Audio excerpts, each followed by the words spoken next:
Dear viewers, it's a pleasure standing before you here this morning. My attention has been drawn to Romans chapter 6, verse 14, where Paul talks about the fact that sin is no longer our master because we are no longer under the law, but now under grace. The person who drew my attention said he wants to understand what is the difference between law and grace. Now, because of time, let me start by the fact that when children are to be guided, for children not to make mistakes, they are given rules and regulations. Now, these rules and regulations are meant to guide the child until the child will become an adult. Now, these rules and regulations given to the child does not understand the implication of the rules and regulations. Now, the child only mechanically adhere to the rules. And if the child does that, that saves the child a lot of troubles. Now, a time will come, that child will grow to become an adult and begin to understand the implication of the rules and the regulations given to him or her by her parents. At this time, the child will no longer mechanically or legalistically live according to the rules and regulations set to govern his life by his father or mother, but the person's life will not be based on the understanding, on the implication of those rules and regulations given to him by his parents. Now, let's come to the Bible. When the Bible talks about law and grace, humanity is evolving. Yes, we are evolving. Now, at a point in time, humanity needed to be guided because of obvious absence of developed consciousness. Now, humanity needed to be guided by rules and regulations. That is where the laws are coming in. Now, the law was meant to guide humanity for a time frame. The law was meant to guide the activities or regulate the activities of humanity to a stage where humanity will not come to the understanding of the implication of the laws. Now, the law, yes, served this purpose to an extent till Christ came. Now, the coming of Christ came to bring us the implication of the laws. The implication of the law, the inherent purpose that the law was supposed to accomplish, what the purpose the law was meant to serve. This is the understanding that Christ brought to us.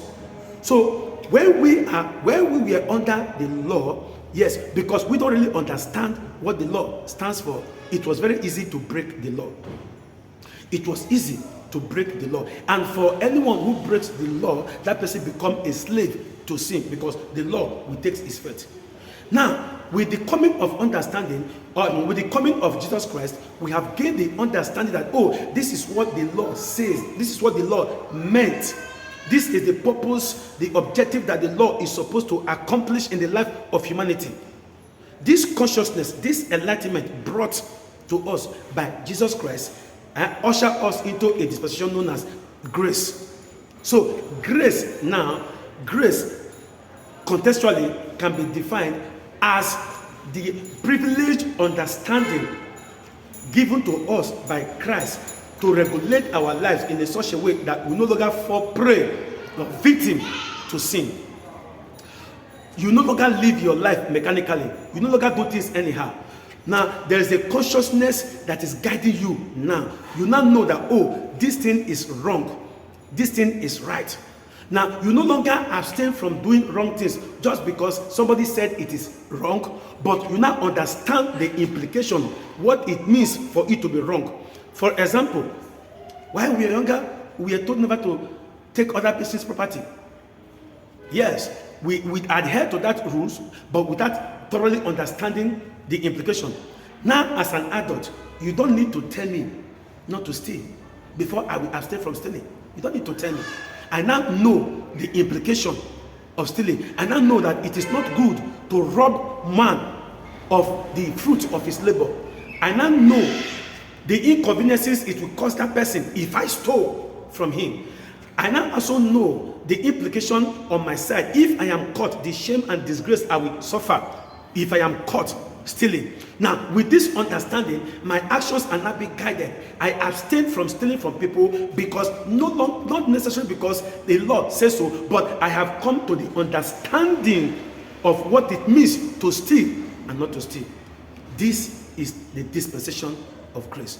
Now, when you live your life to that extent where you no longer act on impulse, you no longer act on every influence suggested to you, but you abstain from certain things because of your scriptural understanding of their implication, that you are now under grace. The law, as at that time, has lost its grip over you. Sin has lost its control over you. You now operate under grace. This is what Paul was trying to say in Romans chapter 6, verse 14. As usual, I do not intend to make this video very long. I will stop here. If I go for that, it's going to be by your question. Like I always say, till I come in next time, stay out of trouble. God bless you.